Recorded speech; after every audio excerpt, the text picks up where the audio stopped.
Welcome into the Sports Objective. I'm Dave Richmond, and we are here. A very special night. I'm on the road coming home from work, and with us right now, Kyle from LaGrange Barber. How are you, man? What's going on, Dave? How you doing? Good. Vacationing Kyle Barber back home with us tonight in time to do this interview. Thank you, sir, for that. Bubba Rosenbaum, how are you? Doing well, guys. It certainly feels like the 4th of July with these temperatures the last few days. No doubt about it. Very excited to have two great guests later on the show. I know we have a special guest. We've got a great one now, though. Right, Bubba? Yeah, we do. I'm very excited right now. First-time guest. He's an All-American tight end for the UCLA Bruins, and now he is a longtime analyst with ESPN and has his own podcast. Welcome into the show, Charles Arbuckle. Buck, we appreciate you joining us. Hey, guys. How are you doing? Yeah, thanks for having me on. Appreciate it. Very excited, Charles. I was asking you in our pre-interview tonight, the ultimate question, will we have college football?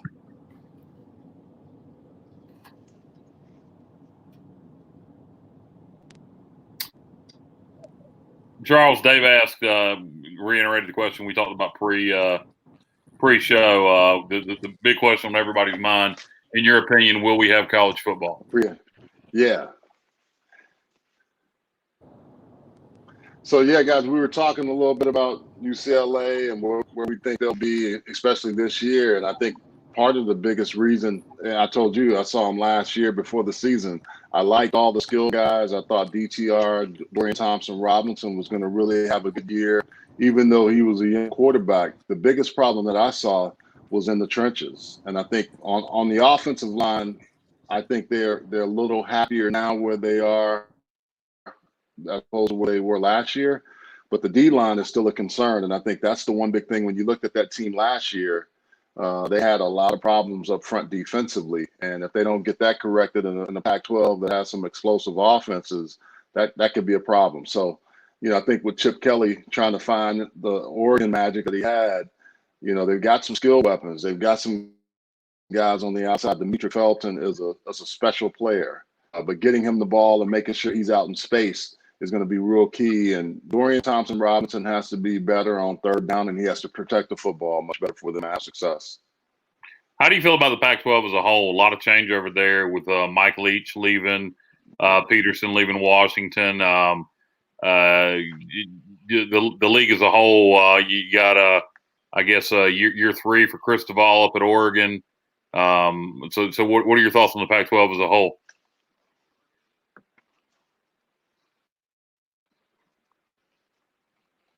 Yeah, so the big thing with the Pac-12 that I always look at is it's been an afterthought the last couple of years. I mean, when you have the Big Ten playing as well as it's played, especially with Ohio State, the SEC is solid through and through. There's some teams even at the bottom of the SEC that have started to challenge. I think you look at the ACC, Clemson has been the class of that conference, Oklahoma, and then Texas. I know one year they say they're coming back and they haven't. The Pac-12 has kind of been forgotten. They haven't played well out of conference, and those out of conference games are going to be real critical for them to show early in the year. If football happens the way we think it will, they have to show well when they have those games against teams outside the league. And I think that's the biggest statement for them is to start early, because a lot of people look at Pac-12 football once the season starts. They kind of forget about it unless you're playing one of those teams. And I think you every year you're going to have teams that come out of that league that can play, but are they going to be able to match up in the college football playoff, and are they going to make a difference late in the year? And you haven't seen that consistently, especially last year. Charles, one of the things I mentioned in the pre-show that I wanted to ask you is Morgan Scalley, the longtime coach with Utah Utes, and of course defensive coordinator. And I actually did not realize this until preparing for this interview that there's a verbal agreement to be the head coach in waiting, which is no more because of everything that's taken place. But what are your thoughts on that situation specifically with everything going on at Utah and then college football at large?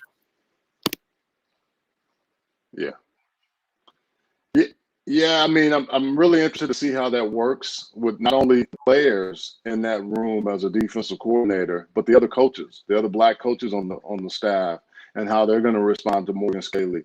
And it's sad because he's a player. He and Kyle Winningham have known each other for years, so I know he's close to Coach Winningham. And I'll say this about Utah: the biggest thing for them is every year they seem to be ancient and really done a good job, a really nice job in the Pac-12 and particularly the Pac-12 South.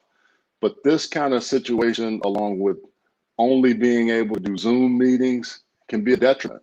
And if he doesn't get that room back quickly, this could go south for him. I mean, you've seen other schools that have started to speak out, especially against their coaches. If coaches have not honored some of the things that they're looking for, you see Colin Hill down in Mississippi State. Chuba Hubbard and at Oklahoma State. You got guys at different programs that have said, hey, look, as players, we have a voice.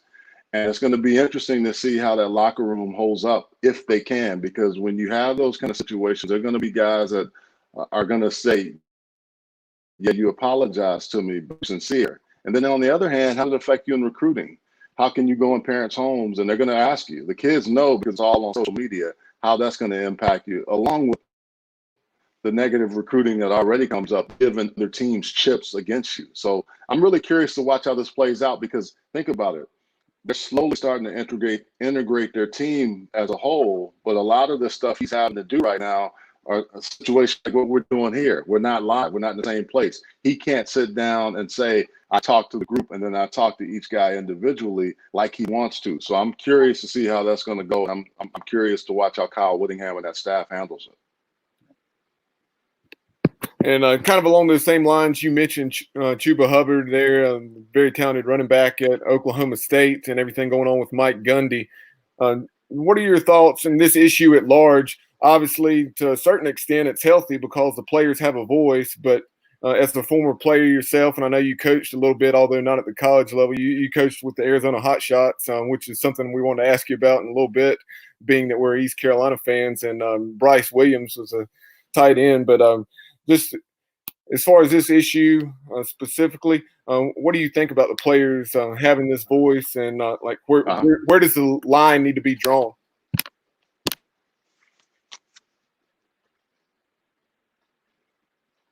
Well, I think the biggest thing is if you're a head coach or a position coach or anybody dealing with these young men or young women, depending on if you're a college athlete, you have to know your players. And clearly there was a disconnect between Mike Gundy. I think those issues have been bubbling up for a while. This isn't the first time, and I don't think it's just about the shirt. I know some people say, well, you're getting on them about wearing a shirt. I think if you're disconnected and you don't know the players like you should, these kind of things bubble up and you can see it happening. And are you addressing what they need from the standpoint of what you see?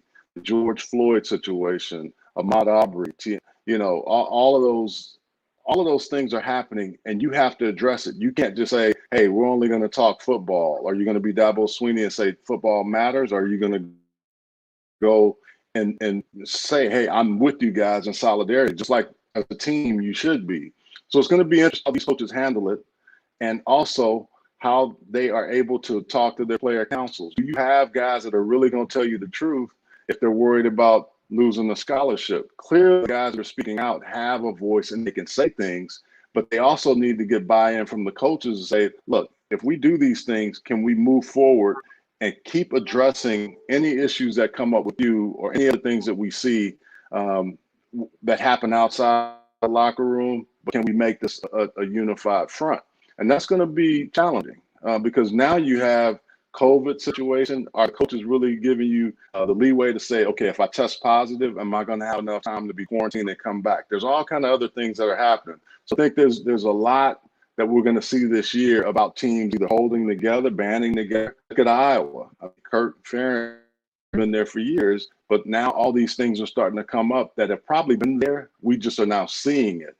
And it's going to be interesting to see what steps coaches take to really get to know their players, especially African-American players who come from different backgrounds. You recruit them to those campuses, but when they get there, how do you treat them as players? Even if they're not getting playing time, I'm talking about the player themselves and the person that you're trying to create. And that's going to be the biggest challenge that I see throughout the year. It's not going to go away. And coaches can't just say, hey, we talked about it once, it's over. You've got to keep addressing it and making sure that your players know that you have their best interests at heart once you get once you're done playing football, that game, they're still worried about you. Are you going to class? Are these things affecting you? Being proactive in your discussions and not reactive. We've referenced the COVID-19 situation that's obviously been plaguing our nation and really obviously the world over the last 3.5 months. But along those lines, I know you retweeted an article the other day as far as the University of Arizona kind of putting pause or pressing pause, I should say, on their voluntary workouts. So what's your take on everything going on, and what are some of the things that you've heard related to COVID-19 as it pertains to the Pac-12 or just college football at large?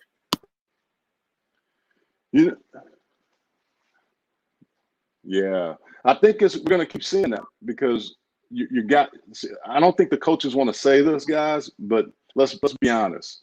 They'll say we can keep you here and in somewhat of a semi-bubble because we have you here we have people to take care of you. My only concern, and this is one thing that when you saw with University of Houston, you test the kids after they get there. You got to do it before. If you have I know every test isn't going to find everything, but if you're at the university and you have 100 kids coming in or 100 players and the staff, everybody should be tested. Whatever test you can do to make sure if you're positive, you're quarantined. If you're not, we still keep those little small mini groups, whether it's working out on the field, whether it's lifting. And I think coaches don't want to say this, athletic directors don't want to say this. They would much rather have them as home. Now, the key to me is if we start the season and then there's any breaks or any time they can go back home, how is that going to be? So how are you going to manage all of that once you do have everybody in the fold and you find out 20 kids test positive, 100 don't? What schools are going to report? They can say, well, HIPAA violations, we don't have to tell you. So there's a lot of factors that we don't know because this is unprecedented. And I think that's what we're going to find out, who does it the best, who communicates with those kids, not only about all the off the field stuff, all the social injustice things, all the things that are important to them. And then also saying, I'm going to take care of you from a health perspective. And I really think the teams that'll do the best will be the ones that have the mental health counselors and psychologists and folks there so they can talk. Because sometimes you guys know this, there's kids that are third or fourth string. They're not going to say anything because they're afraid if I say something, I lose my scholarship. So they have to have ways of knowing that they can have an outlet outside of that locker room or the strength and conditioning staff to really know that, hey, I have a concern. I want to voice that, but I'm not really trying to speak out. I'm just concerned about my health. And in football, think about this. That's the one thing you don't want to be seen as is weak.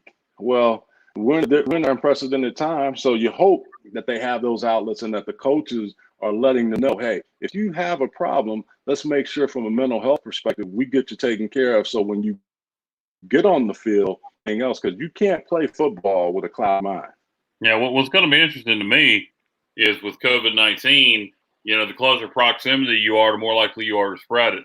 So you're going to have a situation where you got a running back that gets, now the entire running back room has got it, and maybe you don't have any running backs, and you're going to have to move a kid from wide receiver to play running back for a game.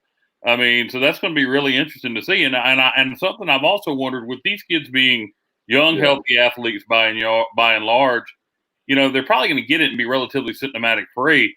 I've halfway wondered, and certainly not suggesting this, but I halfway wondered if some of these coaches aren't going to try to go ahead and get as many kids sick now as they can and get it out of the way before the season starts. Yeah, I mean, you bring up a good point. The other thing are the kids with underlying issues, even though they're good athletes but they may have, sickle cell, or they have, high blood pressure that they, they're still in great shape. But think about the offense and defensive linemen that are a little bit larger in size. I think the one thing we continue to say, and I think it's easy for us to say, oh, they're healthy, but you just want to make sure you get everybody through this and you don't lose anybody, because I think that's what would be the concern for any sport, not just college football, but you can see the same thing happening with the NBA. You can see that happening with the NFL. And I've really tried to stay close to this, but it's so many different factors we don't know. And I think that's the one thing is how do you keep social distance lineman. You can't. How do you do offensive lineman? Football, ask them to wear these crazy masks that I saw a few weeks ago as models of what they want to have players wear. You may be able to force that in college, but you're not going to get those NFL guys to do it. They're not going to do that. They're not going to do it. So it's just interesting to watch basketball and baseball. If they're played and they go off well, we'll be able to see, and that might be able to tell us what that's going to look like. Buck, very quickly piggybacking off what you said as far as the issue of reporting or not reporting and all that, I think I saw it maybe out there on Twitter today.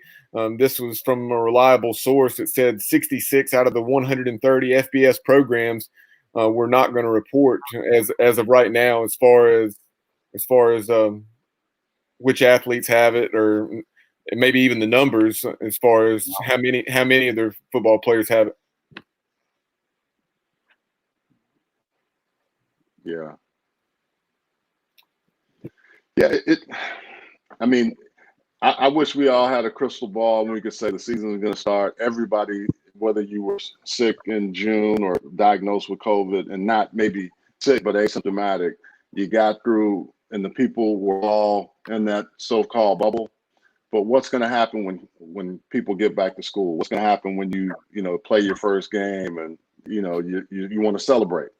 Are you going to tell guys, hey, you got to stay in the dorms and in your apartment or your off-campus home, wherever you live, and not have any parties? I mean, it's so many different variables to this that we can talk about, just them coming in a somewhat sterile environment where there's not a lot of other students and not a lot of other people on campus. But then you have the whole thing when other kids come on campus. I mean, you see incidents down in, I think, Alabama. I don't know if it was at the University of Alabama, but those students that were saying, I want to get COVID and we have a pot. I'm like, those are the kind of things that we all have been in college before. We all know that sometimes we don't make the wisest decisions. But I think that's where we're going to see some of this play out, that are unknown things that we control and don't know because to it. Yeah.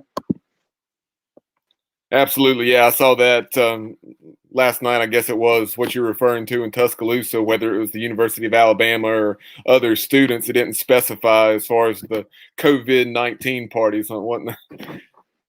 Roll Tide. Yeah. But yeah.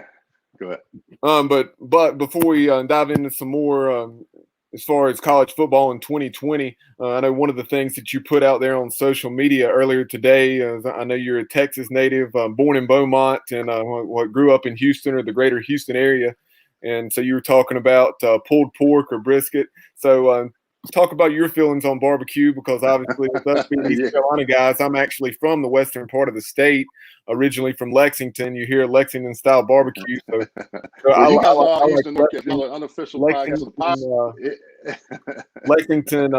style, and then also Eastern North Carolina style barbecue. But what are your thoughts on barbecue? Yeah. Well, anytime somebody tells me they're going to put a lot of vinegar on my food and throw coleslaw on it, I have a problem. Now, I'll say this. I come to appreciate North Carolina or Lexington or Eastern North Carolina barbecue, but I'm loyal to brisket and Texas barbecue. So I can't make brisket like I have relatives that will, because it's not an easy thing to make. But I'm going to say I'm a Texas barbecue guy through and through, but I have appreciation for all barbecue. I don't miss many barbecue meals. I just don't want to. When I first got here, people were saying, "Hey, what color slaw?" I'm like, "What color slaw? Give me I want to smell the meat of the food. I don't want all that other stuff." So I joke about that with guys that are here, because they're, "Oh, you haven't been in the right place. You got," and I'll go to these places and I'll try it. And I agree, there's some really good places, but if I can't taste and smell the smoke of it, it doesn't always jive with me. And I went to the very first place when I got here. I didn't smell smoke anywhere. I'm like, "Is this barbecue?" And it threw me off. So I had to get adjusted to it. But I'm loyal to Texas, man. So I got to go Texas style barbecue all day long. Charles, I'm with you on the smoke. If it ain't cooked over wood or coals, it ain't barbecue. people fighting. I even had the North Carolina. I had the North people fighting because they were saying they love pulled pork, but they love a great brisket. So I'm like, yeah.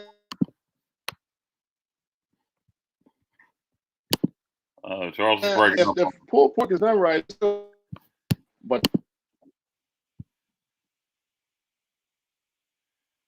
Bubba, I think Charles. Have you got Charles on your end? No, he's breaking up on my end as well. Man, I was going to tell him, man, I agreed with him on the smoke 100%. That pisses me off when I go to a barbecue place, no matter what kind of barbecue place it is, and there's no pit. If there's nowhere that they cook it over wood or they're cooking it over coals, if they're not cooking it over wood or coals, if there's no barbecue pit, it ain't barbecue. So, Charles, I would recommend for East North Carolina style, B's Barbecue in Greenville. They actually cook everything over charcoal. They don't do wood, but they do have a pit, and they do it over charcoal, and it's excellent. There used to be a place called Wilbur's in Goldsboro. They're about to reopen, Goldsboro, North Carolina. It's really good. They do it over oak. But I'm with you, man. If it's cooked over gas or God forbid electric, it ain't barbecue. It's just chopped pork. Well, no, the one funny thing, somebody sent something in when we were doing that back and forth about pulled pork and brisket. They said out of my crock pot. And I'm like, come on, man, that's cheating. That ain't barbecue. Your crock pot. we said, no, you can't. But it's always good to know where good places are because I'm going to try them. I tell the people right away, you're going to look at me funny. Don't be like a barbecue Nazi. Don't put coleslaw on it. I may want some on the side. I may not want any, but don't put it on top of it. That's all I ask them. Have you found? Are you in North Carolina, Charles? Yeah, I live in Charlotte. Okay. Have you found any good brisket in I North travel Carolina? all over the state of North Carolina and South Carolina. Have you found any brisket that's good? Yeah, I think Max Speed Shop does a pretty good brisket. Yeah, Max Speed Shop does a pretty good brisket. City Barbecue, they do a pretty good job. But it's funny, since I've come here, I've got some friends that have moved from Texas, and when they cook, I'll make ribs and then they'll make brisket and we'll swap it out. So yeah, I have found a couple of places that I like that, it's not quite home, but it's still good enough. Okay. The Pit Stop also is another one that I just came across in Gastonia. That's a pretty good. They have pretty good brisket as well. Okay. So, I'm a search, man. I go high and low. I do enjoy brisket. But I don't know if I know good brisket. I've had it in North Carolina at a few different places. I did have it at a Kansas City style place out in Illinois, then it was really good. But haven't been to Texas and done the Texas brisket. I need to. Now, Charles, a moment ago I referenced, unfortunately, the AAF didn't last very long, but you were coaching the tight ends with the Arizona Hotshots. Yeah. And former East Carolina tight end Bryce Williams, who he actually began his career at Marshall and then played his final 3 seasons for the Pirates, or I guess 4 seasons actually. But talk about, did you get an opportunity to know Bryce a little bit? Yeah, I did. I like Bryce a lot. He was a good, hard worker. Bryce, we had a issue with numbers. So I wanted to keep 4, but we could only keep 3. And Bryce stayed around just in case anybody got hurt. But Bryce is a good kid, real hard worker. I thought the whole group that we had was really good. Connor, Hamlet, Gerald Christian. We had some really good tight ends, and it was just a matter of numbers for us that, Bryce didn't quite meet the numbers because we needed more on defense. And the big thing with that is those guys just looking for opportunities and trying to make it. We had a good group. Thomas Duarte was also one of our tight ends, a former UCLA player, more of an H-back guy. But what was interesting is Gerald Christian was our first touchdown ever in the AAF, and that was our tight end. They worked hard. They played very well. And, Bryce, unfortunately, didn't make our team. And we kept him around. We thought, he was going to be able to come up at some point. And then the league kind of disbanded. So that was a tough situation for all those guys because they were really, when you are on a practice squad or, not quite getting opportunities and reps with teams, you don't really learn how to be yourself. And you could see all of those guys in our group really starting to understand how to play and get back to being themselves and making plays for us and being able to show the NFL that, hey, this is an opportunity. And a few of them signed off of our team, which was good. And I think the XFL tried to carry that on and couldn't make it either. So it was tough from that standpoint. You saw so many dreams dashed again. But I keep in touch with those guys and tell them just, if you want to keep doing it, you got to keep working at it. This year will be a little bit different with COVID and everything else. But yeah, we had a great group. Not only my group of guys, but our team. We had a real solid football team, and I thought we would have challenged maybe for the championship against the Orlando team, who we beat right before the league folded. Charles, kind of a last question for you as we start to wrap this up. I know, like you just said, you're here in North Carolina and Charlotte, 7 FBS programs in this state. Obviously, the 4 ACC programs in App State, East Carolina, and Charlotte. So what are your thoughts about football in the state of North Carolina and some of the things you're looking forward to this season out of those 7 programs?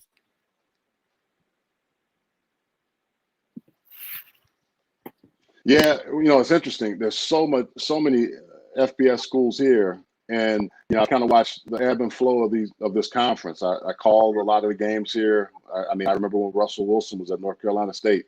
I saw him. You saw the guys all through this league, and kind of taking that next step. Virginia was pretty good then when Chris Long was playing there. So it's just interesting to watch how this league, the ACC, but also some the other teams that have started to come up, like you said, App State moving to FBS, and Charlotte now trying to solidify itself in that. I think the biggest thing is the buzz right now. It has to be North Carolina with Mac Brown.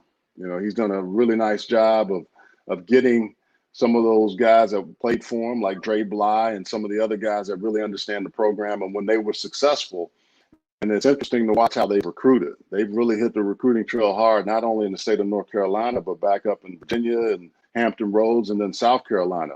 I think the biggest thing when I moved here, I knew about South Carolina. I didn't know about North Carolina football, and I think it's gotten better with the influx of people, both in the Charlotte metro area, but also the Raleigh, Durham, and the Research Triangle area. So I think when I talk to guys that come through here to recruit,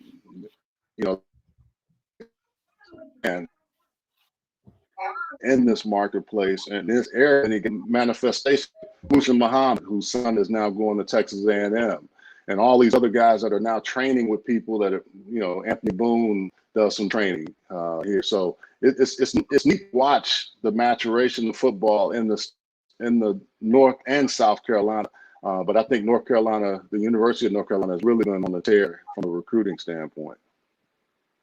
You talking about the talent that comes out of the state of North Carolina and the greater Charlotte area, like you just mentioned, with Musa Muhammad's kid going to Texas A&M, obviously kids from the Charlotte area spread out across the country. And here in the last couple of days, kudos to Mike Hill and the AD at Charlotte. They signed a home and home with Ole Miss.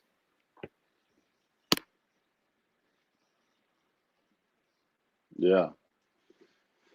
Well, I think that's big for them because, Mike had come from Florida, so he understands the SEC footprint, but also knowing that all those schools come through here. And in order for Charlotte to be better, I've said this for years, and I knew Brad Lambert from his days at Wake Forest. If they could ever keep some of these kids at home, which they were starting to do at the end of Brad's tenure, that program can really be good. But you're going to have to put a fence, so to speak, around some of those kids that don't want to leave the area, and then also want to stay home and play in front of mom, dad, and the family members. And there's enough good football that's right here in this area where I think for a school its size and used to be a commuter school, they're trying to grow. So I think those are smart setups. And they also, what I like about the flexibility of their stadium, they can add a little bit more and make it still a nice environment to see a good football game on a Friday or Saturday night or Saturday, right in the city of Charlotte.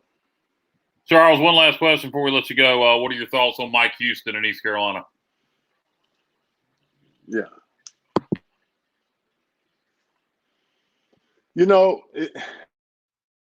He's got a lot of work to do there. I mean, you guys have had the thing with East Carolina when you first come here and the way they were beating up on some of the big boys, you said, okay, how long are they going to be able to sustain that? And I think now you're starting to see, you talk about a recruiting standpoint, how are they going to get back to recruiting and then also getting some transfers in? I know we were talking a little bit about that before. You're going to have to build your team quickly in order to get back to some respectability. They were so far down. I just don't know how much longer it's going to take him to really get that going. And the problem this year is, think about this COVID situation, and you can't really have your guys all in one place really working towards it. So it'll be interesting to see how they perform and how they're able to keep going uphill, so to speak.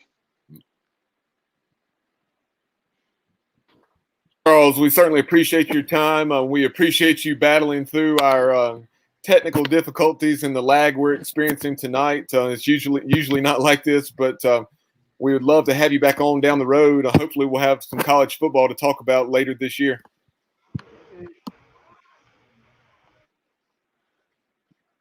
Yeah, that'll be good. Hey, you got to make adjustments, make audibles and make plays when you come on. So I can hear you some things, but I can get most of it. But you guys have a good one. Thank you for having me on. Right. All right. Here in the last 3.5 months, and we've caught up with this guy 3 times, but it's been a while, I guess at least 2, maybe 2.5 months now. Welcome into the show. No stranger to the Sports Objective, Dr. John Bream. Hey, guys. Thanks for having me back on. I appreciate it. And, John, the first question, why is it called COVID-19 and not COVID-20? Because it was discovered in 2019. Okay. I figured.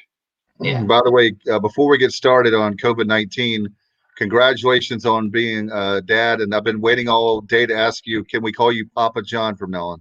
You can call him Papa John if you want to, Dave. Man, I don't know, man. There's some I don't know if y'all remember, there's a little scandal about Papa John a couple was it last year, I think, or he got in a lot of trouble. So I think I'll stay away from that one.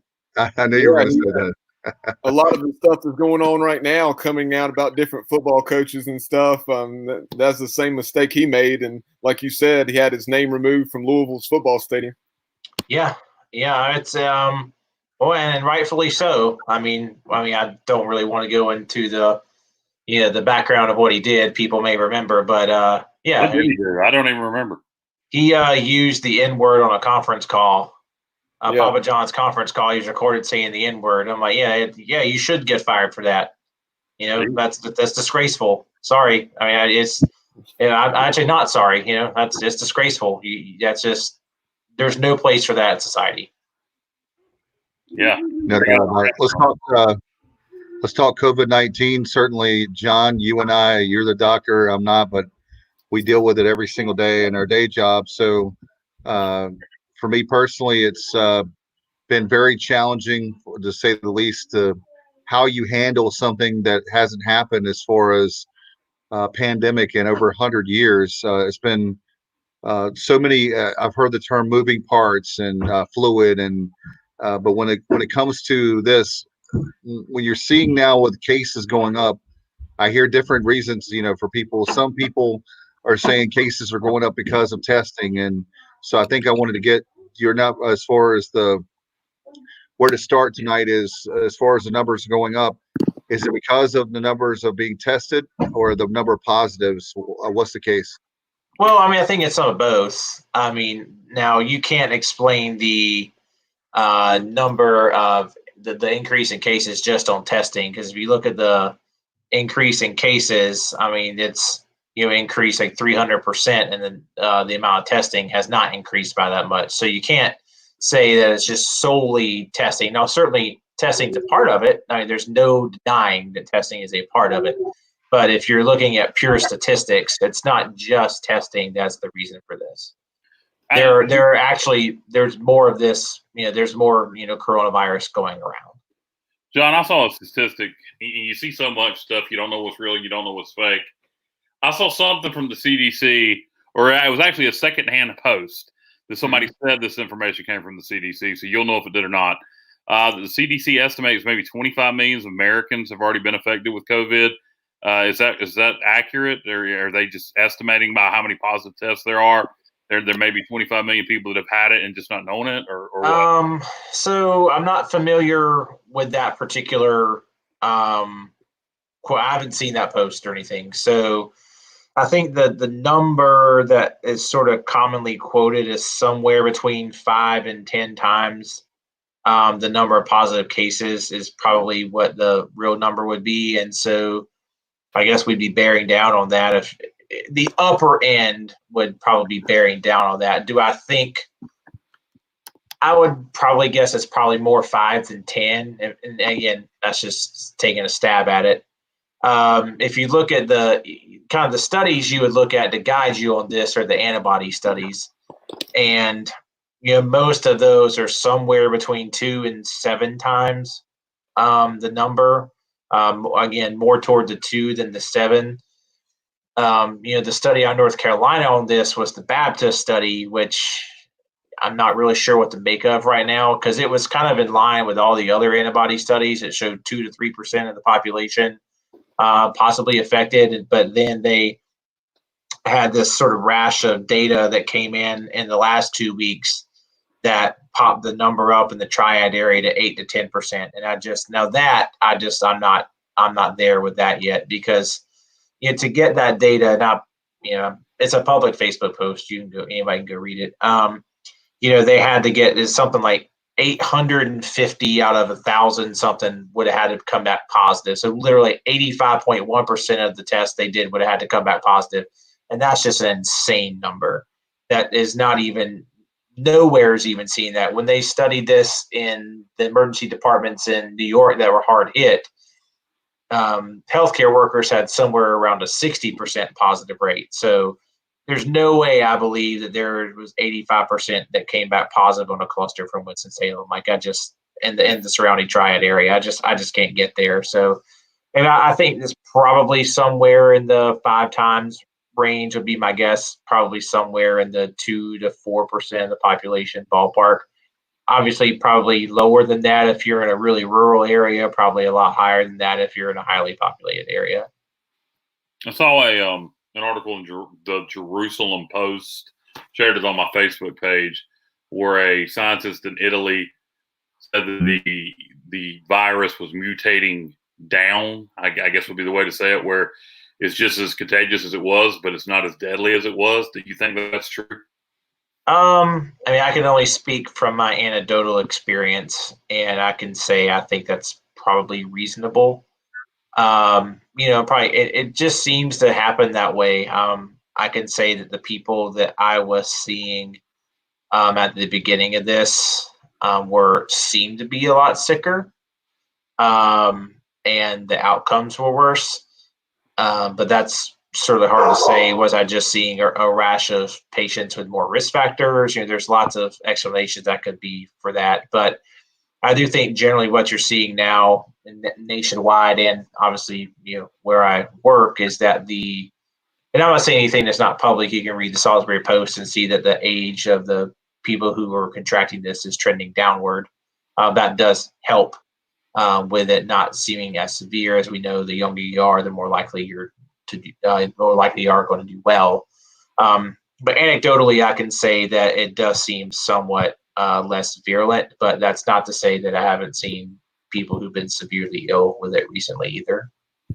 There was, people are still dying. That's for sure. Bubba, I work in Rowan County. Bubba lives in Rowan County. There are still people dying.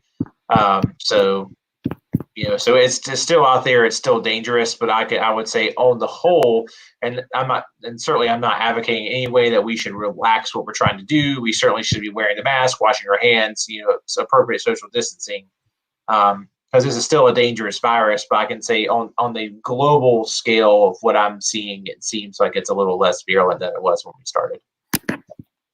Okay. John, just a moment ago, you mentioned nationally, yesterday was a record day as far as 52,000. I think 789 was the number, as you see there on the bottom of the screen. So And then also, I know like the state of Georgia had a record number, close to 3,000, and what reportedly 10,000 plus down in Florida. So I know in the state of North Carolina, as far as hospitalizations, I think I saw 912 yesterday, and that was just 3 short of the 915 back maybe like a week or week and a half prior. So what's your take on things within the state of North Carolina, and what are you hearing number-wise as far as like hospital capacities and how much availability of beds and so forth? So looking at the North Carolina Department of Health and Human Services website, we're hovering somewhere in the 75 to 80% occupancy rate for ICUs and inpatient census data. That seems to be about right. I mean, I think again, there's probably a divide in your more rural hospitals and your larger, kind of urban or community hospitals. So that leaves us about 20% open beds. If the goal, which is, the goal has been to flatten the curve, I mean, I guess, technically, yes, we've been successful at that. The hospital system is not overwhelmed, so to speak. We still do have some excess capacity, which is where we want to be. So I think to that end, we've been successful. Now, I think if we go full bore with, reopening, I think we're doomed. I mean, I think we're probably in the sweet spot right now. I don't, as much as I know it hurts some small businesses and bar owners and stuff. I mean, I know, I totally understand that. It's just not the right way to go. We have examples of that in Florida and Texas specifically that have now had to roll back into essentially what their phase 2 would have been, because the spike was so huge. It's just we're not quite there yet. But, there have been a lot of studies out there. I was actually just reading some while I was waiting to come on that show basically 80% mask compliance in the general population would be more effective than a lockdown. So it's, to me, I mean, trust me, I work in a mask. I hate it. I hate smelling my own breath, especially after I've eaten. I hate, you have to burp and you smell it. I mean, it stinks. You have to, you're sweaty, all that good stuff. I get it. But it's just, it's the right thing to do on a societal level. But, so we do still have some bed capacity. I can say at, Rowan, I think I can say this, we've had, the hospital's been running pretty close to full, if not a little bit over full. But, I can say the patients are starting to come back to the ER, where I think when we talked before, I was talking about how our volumes had dropped by 60% on some days. We're running pretty close to normal again now. That just sort of started this week. But the hospitals do have the capacity. So I think that's kind of where we're at right now. But I think if we moved any further forward, we would put that in significant jeopardy. When you say about the 80% capacity in terms of wearing face masks versus a lockdown, when they do that study, are they factoring in N95 face mask, or are they factoring in just any face mask? Just any face mask. Okay, so like I have just, I guess it's 2-ply paper cotton disposable face mask, and so, and one thing I keep hearing people say is those face masks aren't going to keep you from getting it; they're going to keep you from spreading it if you're sick. Is that accurate?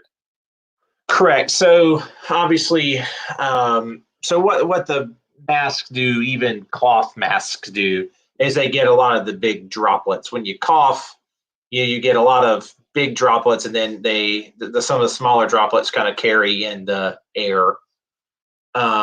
There's some, that's sort of, and then there's sort of this dust cloud theory, but it all sort of works the same, that when you cough, there's a bunch of big droplets that come out, and then some smaller ones that disperse and can travel a few feet.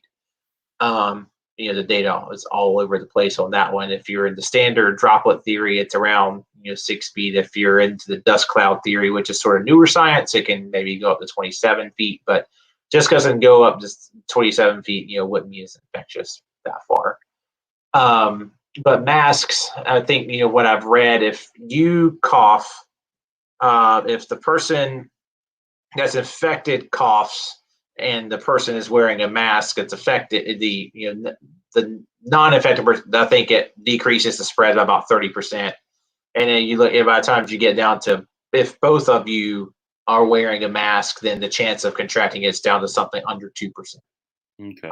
So definitely work. And then certainly if you're the person coughing and infected and wear a mask, and the other person's not wearing a mask, the rate is lower. So, but the safest way is for both people to be wearing a mask, and that decreases your rate of transmission down to about 1.5 to 2%, which is pretty reasonable.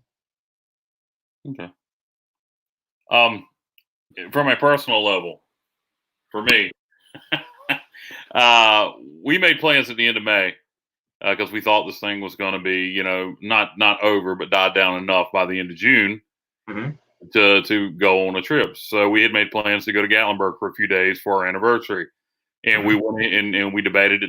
We went ahead and went, and we went Sunday, came back today. Matter of fact, got back this afternoon. And I'm sure you're familiar with Gatlinburg and Pigeon Forge.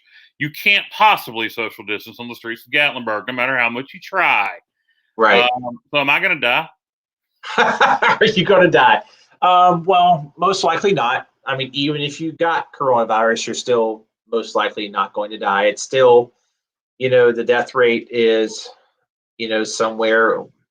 It's hard to say what the official death rate is, the true death rate is. We know is probably, of course, I read a study from Yale today that's saying that we probably are undercounting the number of deaths in the United States by, I can't remember the number. I think it's about 30,000 or so. But there was a study that came out today that talks about the number of people who were dead in the United States from COVID-19 is probably actually undercounted. But no, even if you do get coronavirus, Kyle, you're still not likely to die. The death rate, so what's the official numbers today? I had them pulled up on my phone, but I don't have them memorized.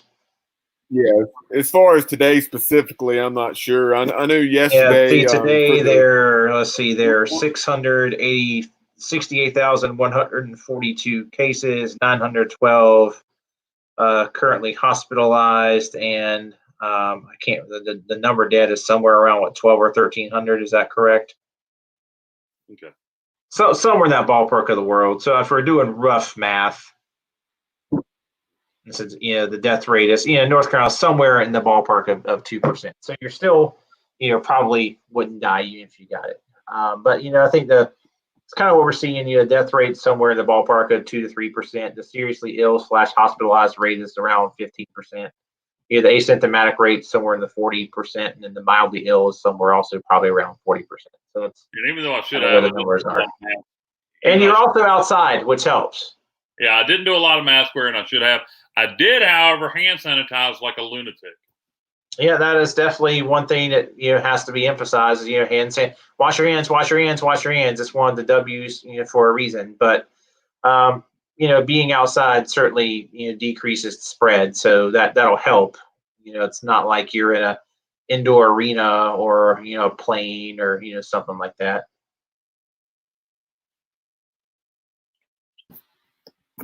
Dave, do you have a question for John? Yeah, I did. John, as far as sports are concerned, I know you're a big sports fan, and particularly with East Carolina and football. How can we, as far as a medical standpoint, how can we have a gathering? Say if it's, I think that we were talking, Bubba came up with 25% would be a number. Maybe we start off with in August. That would be around, was it 12.7, Bubba, something like that, for a stadium that holds 51,000. How do you see? My question is, how would you see us doing it safely? Do we have obviously temperature checks? Everybody wears a mask, even if it's 100 degrees outside.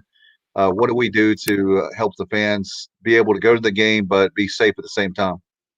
Yeah, I think you have to set up, hand sanitizer dispensers at sort of all the entrances, because you're gonna have people going up with the rail, touching the rails and everything. So I think that's one thing. Sort of hand sanitizer dispensers everywhere.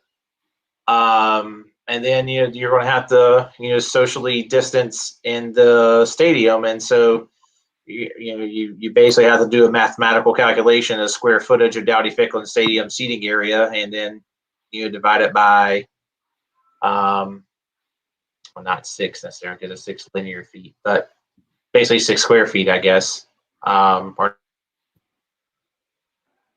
6 square feet, but 6 total feet. You know what I mean? And then figure out how many of those people how much of that can fit in the stadium. And so I think probably 25% is probably about right. I mean, obviously 25 to 33% would be my guess of what they can do. And then it's going to be. I read that the AACs made the unilateral decision that bands aren't going to play.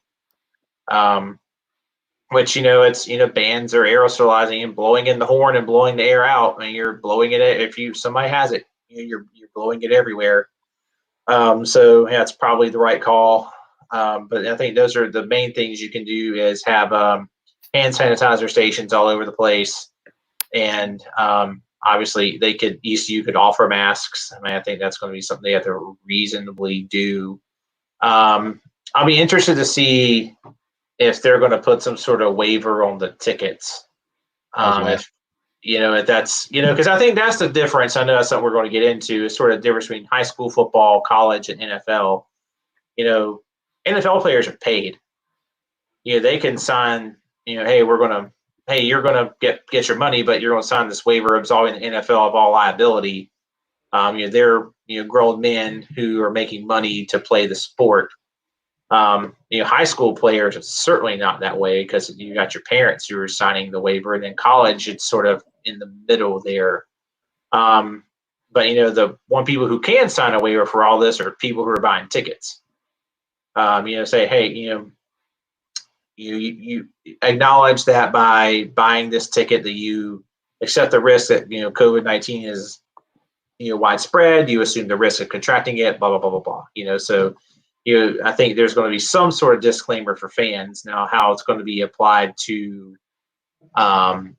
students or student athletes and high school athletics is going to be a lot different. Yeah, you said earlier, if I heard you right, that if I'm wearing a mask and you're wearing a mask, then the chances of spreading it to one another is like, did you say 2%? Yeah, it's low. It's really low. So, if you just do that, if everybody wears a mask, isn't that at the game? Would that pretty much be enough? Yeah, I mean, that's what I was saying. That's what everybody wearing a mask would be enough. Would do more than a lockdown. So it's just to me it's just very simple. While it's inconvenient, just wear a mask, and we could get out of this so much faster. Like this whole "I'm not going to wear a mask" whole thing is just dragging this along, and so like guys, like let's get the ball rolling. Let's get at the point where we can have a beer or go to the casino or go out to go to a concert. Like we're never going to get this rolling until we get this squashed. And if we start wearing a mask, we can get there. Because if we look at Europe, Australia, New Zealand, all these other places that said screw it, we're gonna lock down in place for 2 to 3 months and get this virus suppressed to very much manageable levels, then they're rolling. The EU's opening back up, and who's not going to Europe? Americans. Like they're banned. Like I never thought I'd see the day where Americans are going to be banned from traveling to other countries because of I guess our selfishness would be the right word. I don't know, but vanity. It's just in this. We just have to figure that out. Societally, we have to figure that out. I mean, obviously, as a physician, my recommendation would be for everybody to wear a mask. I know there have been some exemptions made. Some of them I don't think make a lot of sense. But, I think if we all do that, then we can get rolling. And the sooner the better. Is there any mask that football players could play in where they'd be able to breathe? Obviously, it's different than what you were doing or what I'm doing wearing a mask. Is there a mask that they could play football in and still be able to breathe without feeling constricted? Boy, oh boy, that's a great question. I'm not sure I have the answer to that question, but I guess the other thing is, even if you have a mask and you're a football player, you're going to be sweating so much it's going to be basically ineffective. Okay. Yeah, the moisture destroys the integrity of the mask pretty quickly. Because Okay. even the studies show that if you're wearing a mask, you need to change it at least every 2 hours for it to keep its integrity just from breathing. So that's the point. It's Wow. like, that's why we don't want you to wear it in your car. You need to be wearing it, wear it on your face, go do what you got to do, get it off. Don't wear it in your car, don't wear it in your house, don't wear it in places where because that you don't necessarily need to, because then you're going to ruin the structural integrity of the mask. So in theory, when I go to work, we're requiring them starting this week. I've been to work this week. So when I go to work Monday, in theory, I need to be changing my mask every 2 hours. That would be the most effective thing to do. Okay.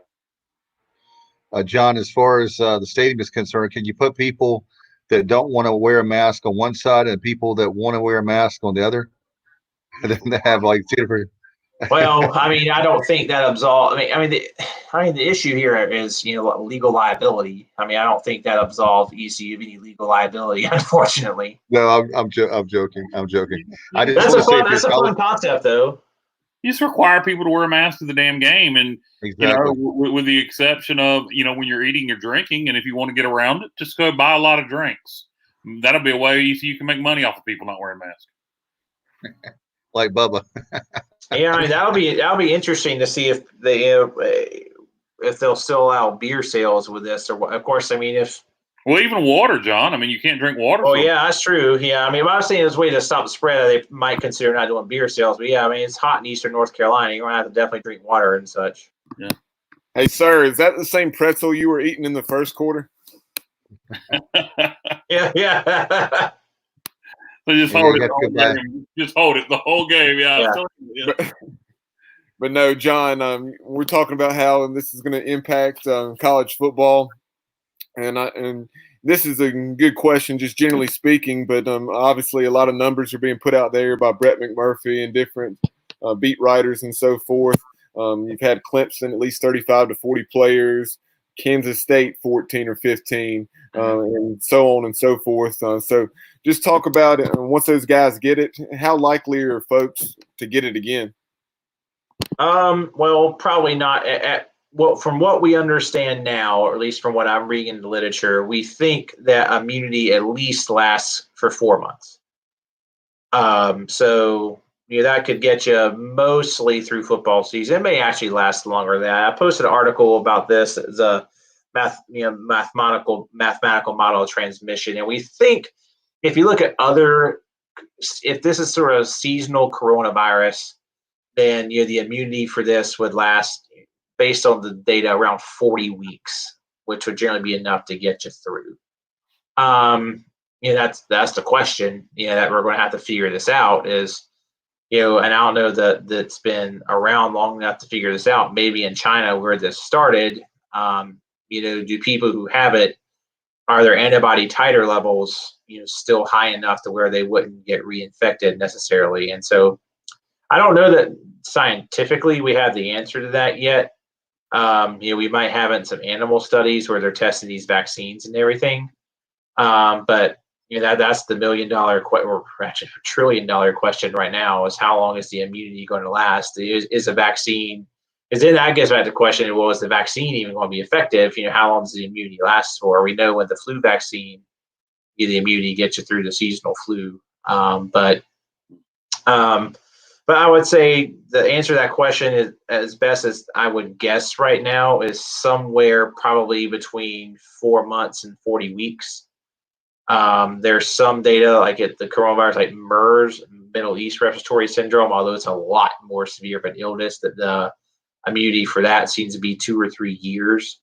So depending, probably somewhere between 4 months and 4 years. If I were guessing, I want to guess the immunity for this is probably more in the 40 weeks ballpark. In the probably somewhere in the 4 to, I would guess it's probably somewhere in that 4 to 40 week range. But probably, so safely, probably could you get through football season? Yes, would be the answer if you were vaccinated or something like that. People keep calling it seasonal, and what we heard originally was it's probably going to be seasonal. Probably by midsummer it'll start dying out, and be able to play football. Then it'll probably come back around in November. And I hear people still calling it seasonal, yet numbers are going up, and we're in July now. Are we get to the point where maybe this thing ain't seasonal? Yeah, that's the thing, because this is what we talked about earlier, to kind of looking at the virus. This is not like the flu. The flu is a lot more heat unstable than this virus is. I mean, this virus can still live for 15 minutes at 150 degrees. So, we talked about things that be persistently above 80 degrees to even have a chance. But if you even look at some of the more hotter climates in the United States, kind of like, South Florida, Miami, that area. I mean, it's still spreading rapidly. So, and the thing about it is like the key is being indoors. I mean, what's your temperature in your house? Not 80. Right. So, it's just really humans aren't really living in environments where, it's consistently above 80 degrees where I think the temperature is going to have any major effect on this. But I think when they talk about seasonal, God knows what the fall is going to be like. That's kind of my biggest fear of really what we're going to see, are these numbers that we're seeing now going to be actually dwarfed by what this fall is going to look like. Well, but then also back to what I had mentioned earlier and what you kind of, said may be true. If it has gradually weakened, do you think that could continue even if it spreads more through the fall? Could it continue just to weaken? Yeah, I mean, I guess it could. I mean, when we look, and again, all you really have to go on is modeling, and that's what about models. They're not always right, so you just can't know the answer to this question. But when we look at the first SARS, which came out, in the early 2000s, they think it just sort of mutated in sort of a milder virus that really doesn't cause any major issues. But when it first came out, obviously it was devastating. So I mean, that would be the hope, is that it does something like that. Of course, there's nothing to say it couldn't mutate into something worse too.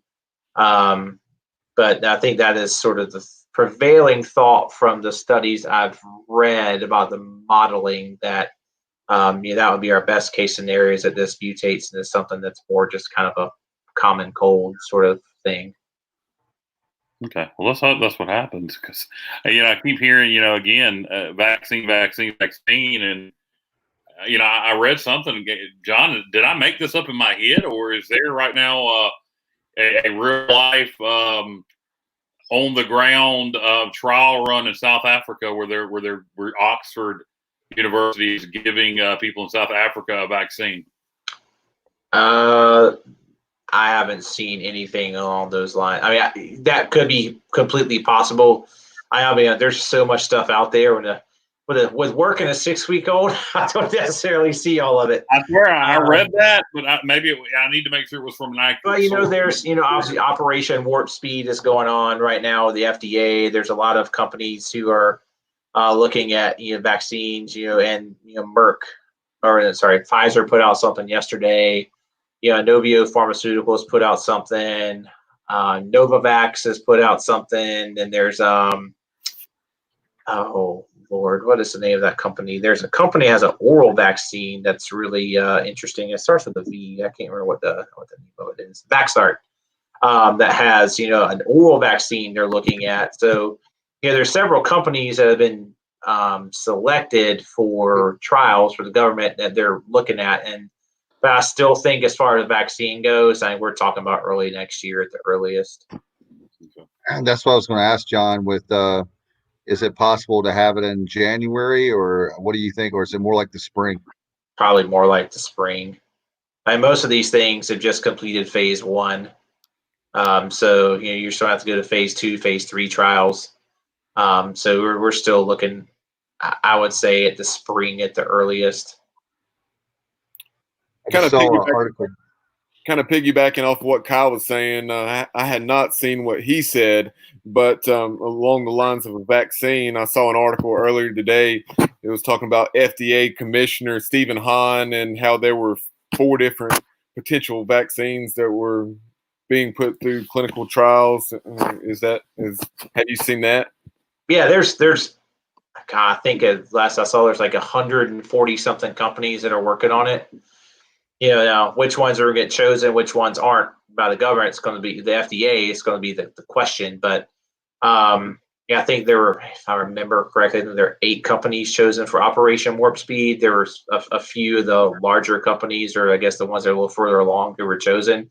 I mean, there's other smaller companies out there who are working on it too. But like I said, I still guess it's going to be in the spring. And we'll have to see what those immunity numbers look like. And my wife, the lovely and talented Jessica Barber, wanted me to ask you. I don't know where she read this at, but she read something about a new virus discovered in China with pandemic potential. Do you know anything about that? Yeah, there's some new swine flu that was found, but I mean, I would take some of that stuff with a grain of salt. There's new viruses like that are found all the time. Like I read something a couple of weeks ago that there was I think it was a devastating H3N2 bird flu that was in a bunch of chickens in South Carolina, and they had to kill off like 50,000 chickens. I mean, they have to monitor for these things all the time in these livestock, because there's all kinds of, there's these flu viruses and all these livestock that they got into humans could be potentially devastating. And so that's why, these animals are tested all the time to find these kind of things. And unfortunately, they're killed to prevent it from being spread. I actually hear, John, that they're going to sell those to McDonald's for chicken nuggets. Don't tell me that. Don't tell me that. I'll be ruined. Haven't had any nuggets since yesterday, Kyle. John, I had a question, Dr. Bream. As always, when we're talking about the virus is concerned, and we're talking about the vaccine, is that something that if we have a vaccine, would that be where that we would be able to go back to 100%?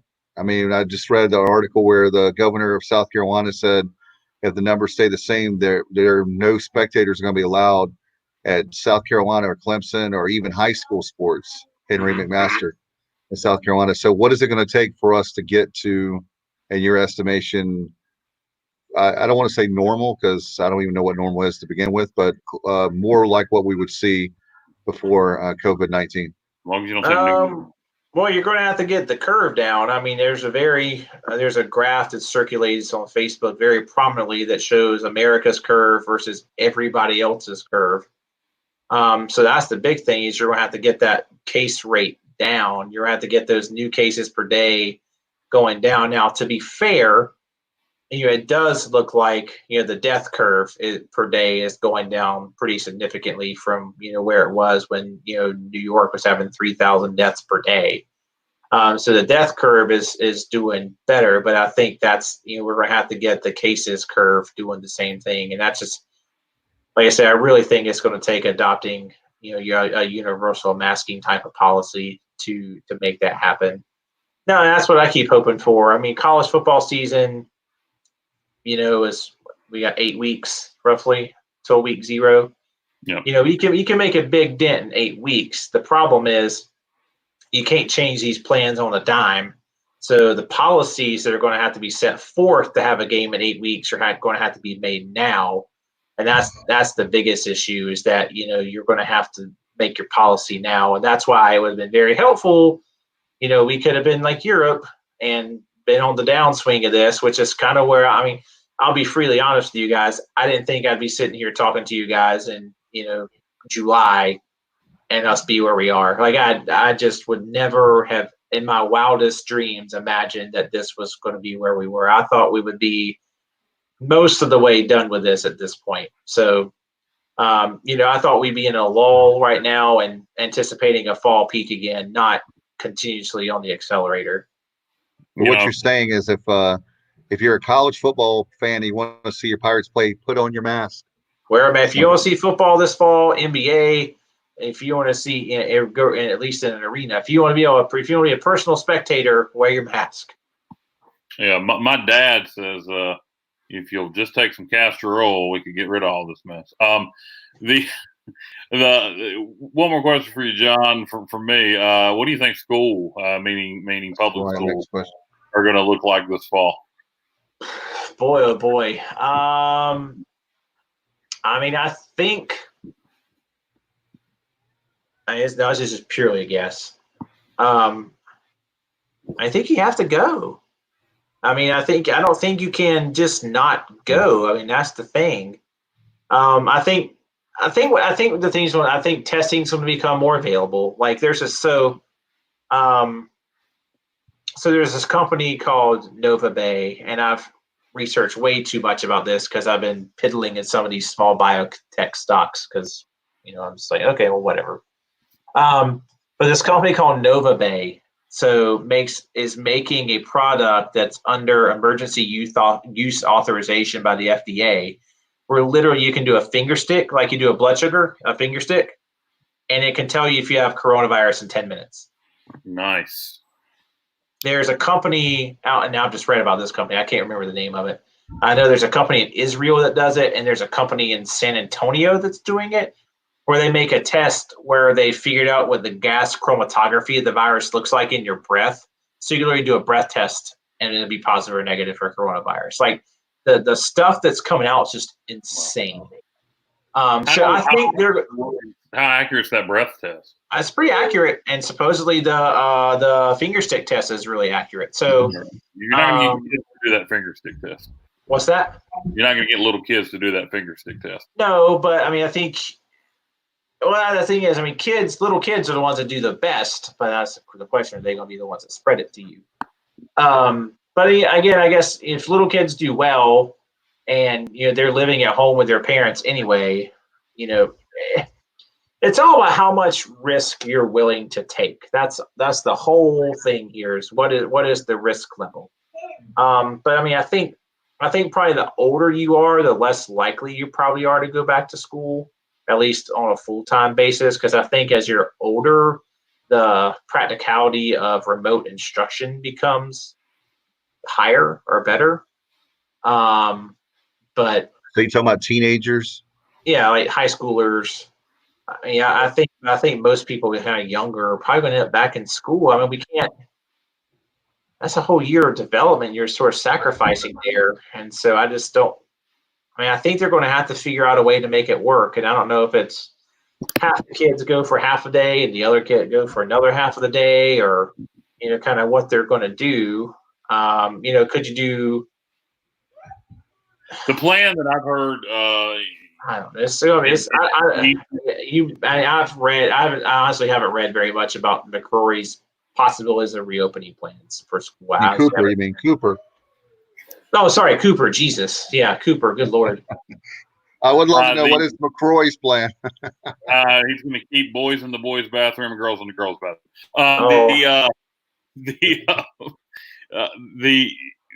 The plans I've heard. My wife's a teacher for certain counties in Eastern North Carolina. If they can't go back at 100%, the rumored plans are 3 and 2. Half the kids will go 3 days, half the kids will go 2 days, and then they'd rotate the following week.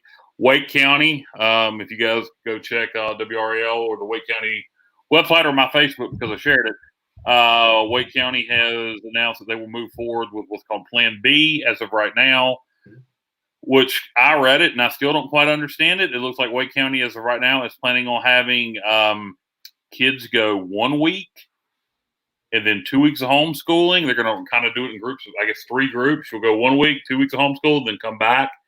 And, you'll have, if that makes any sense, you'll have 3 groups. I don't know. They have 3 blocks. That 4th week. But back to A, I guess, right?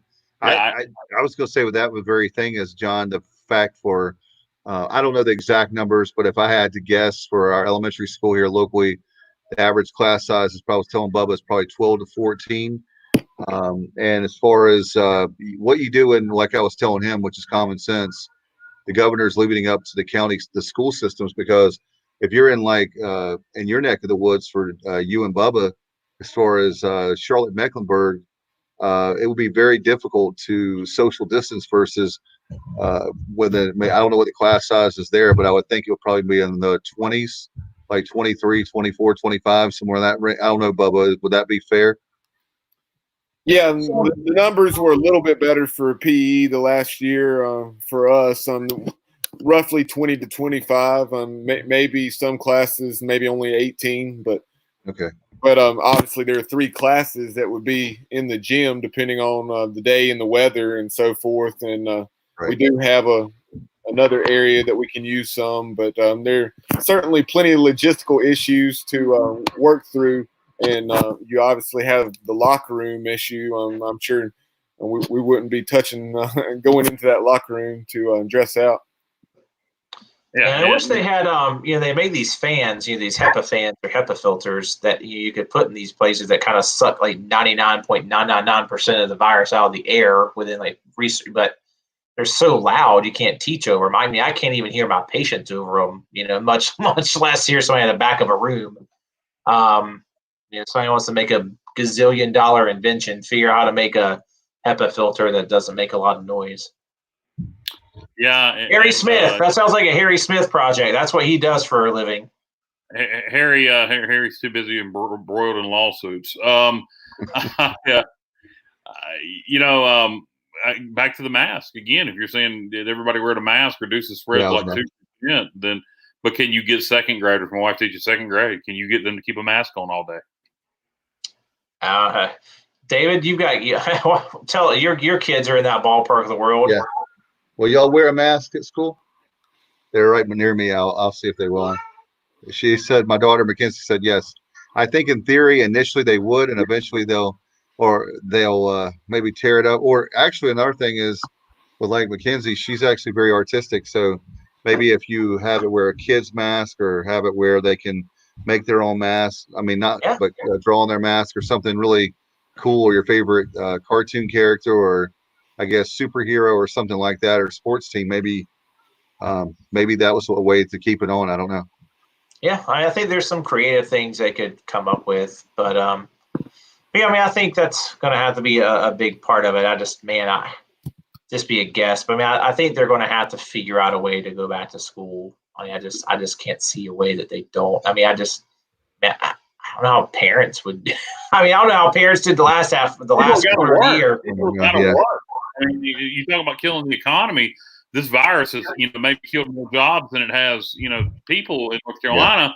Yeah. And if parents, even that 3 and 2 mess, unless you have an older sibling, that's going to create havoc for a lot of people's work schedules. So, and the fact that if you think about it, another issue that comes to mind is if you are for some it might be good for childcare, but as far as some of the childcare facilities are already at the max of what they can have, and how many people? Why are we even having this conversation, Dave? You just made a great point. If the little nose wiping bastards can go to daycare, why can't they go to school? And I mean bastards in the most endearing way. Well, why can't they go to school? I mean, what's different? Well, that's the thing is being able to numbers was, but hopefully we'll be able to find it out. John, would you mind coming back on before the school starts? Maybe that we can get you on.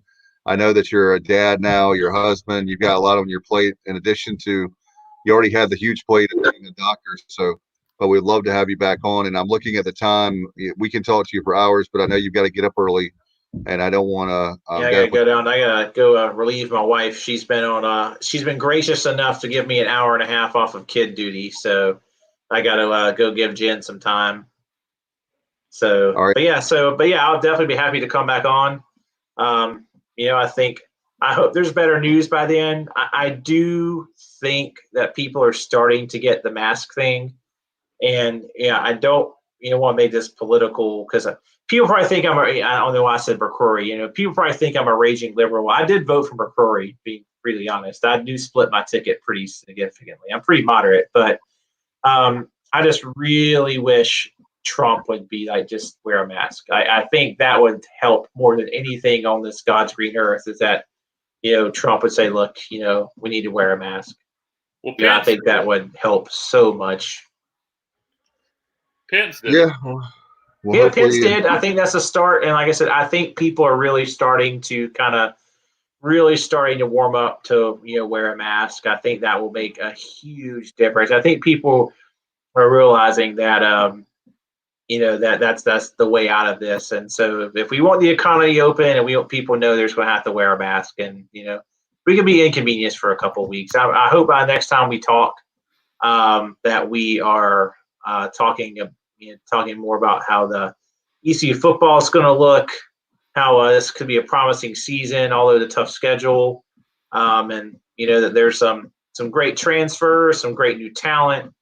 I think we've got some pieces, and I think we've got two legit All-America type talents on this team right now, at least in McMillan and CJ Johnson. I think, and we'll see what these other guys develop into. I think here's a people Omatosho, from what I've read, is taking the next step and has got the playbook. I mean, I think there's some insane talent at wide receiver. I think everybody saw the picture of Mason Garcia and was like, oh wow. Look at this kid. I think we're light years ahead in recruiting.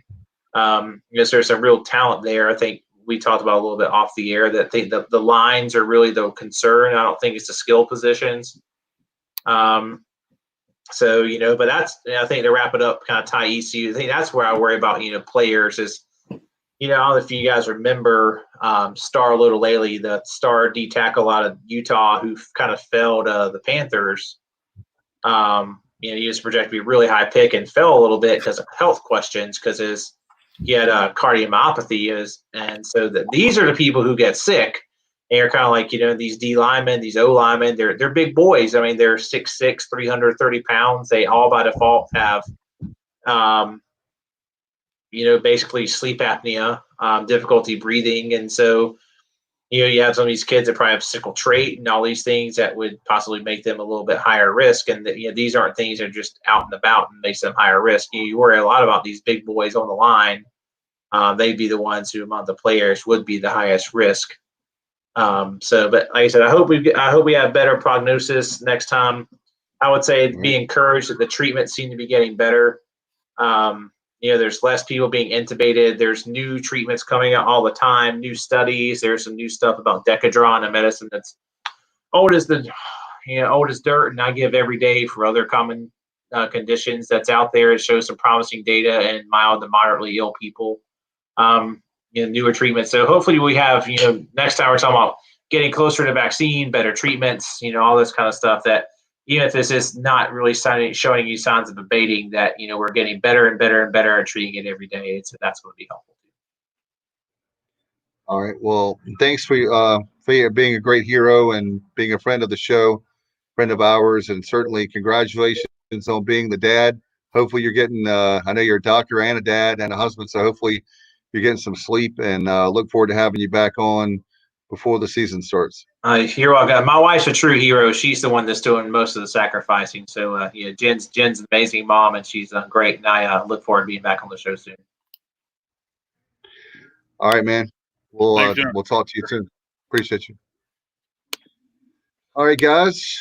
Another fascinating night. We'll have, I know, Bubba, we've got trivia coming up tomorrow night. That's going to be a lot of fun. And a lot of great content coming up, right?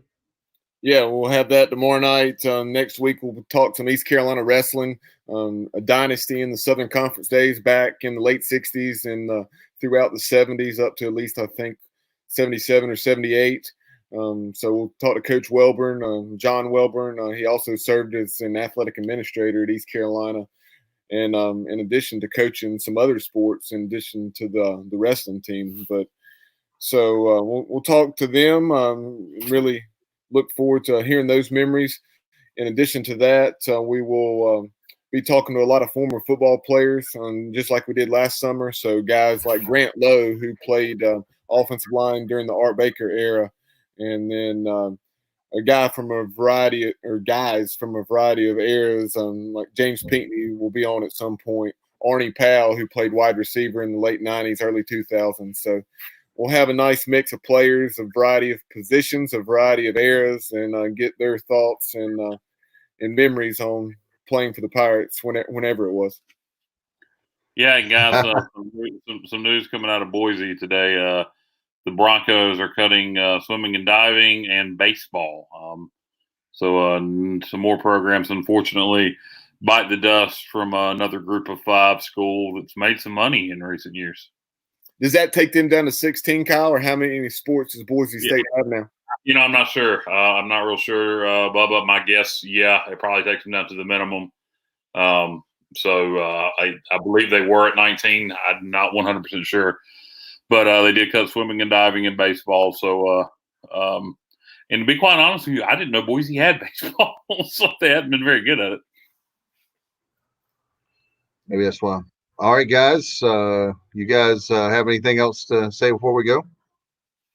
No, just appreciate our guest, Charles Arbuckle, former UCLA All-American tight end and longtime college football analyst, and then obviously Dr. John Bream coming on the program. Yeah, John, John with the conflicting statements. He said, I would not die if I got COVID. Then he said the offensive linemen should be worried if they get it. So conflicted. I was going to ask, just like my son, of course, Riley, I got asked if I named him after Lincoln Riley. I was going to ask John if he named his son Lincoln after Lincoln Riley, but I'll do that next time we have him on. He actually named him Lincoln because he was conceived in a Lincoln Town car. There you go. All right. Well, Kyle, thank you very much, man. Bubba, appreciate you so much. Thanks to our guest, Charles Arbuckle, and Dr. John Bream. Appreciate you. See you tomorrow night on Friday Night Trivia. This is Dave Richmond, and you've been watching and listening to the Sports Objective Podcast. Good night, everybody.